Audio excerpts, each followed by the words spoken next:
Second દિવસે સવારમાં અમે પહોંચી ગયા હતા દ્વારકાધીશના મેઇન મંદિર પર અને ત્યાં મસ્ત દર્શન કરી લીધા હતા. ટ્રાફિક તો બહુ જ બધી હતી. ઓફિશિયલી દ્વારકા મંદિર છે એટલે ટ્રાફિક તો રહેવાની જ છે, કેમ કે મેઇન મંદિર હતું અને આપણે વહેલા પણ ગયા હતા, બટ તો પણ ટ્રાફિકનો માહોલ એટલો જ હતો.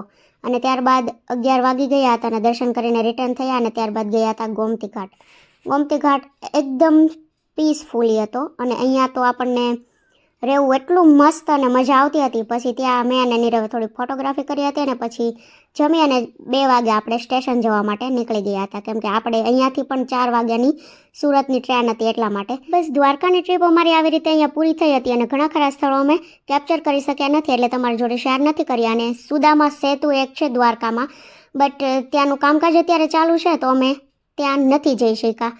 તો તમે નેક્સ્ટ ટાઈમ જાઓ ત્યારે સુદામા સેતુ જવાનું ભૂલતા નહીં. અને અમારી દ્વારકાની ટ્રીપ દ્વારકાધીશના હુકમથી અહીંયા જ પૂરી થાય છે. શું તમે પણ દ્વારકા ગયા છો યા પ્લાન કરો છો તો એકવાર ચોક્કસથી અહીંયા વિઝિટ કરજો. જય દ્વારકાધીશ.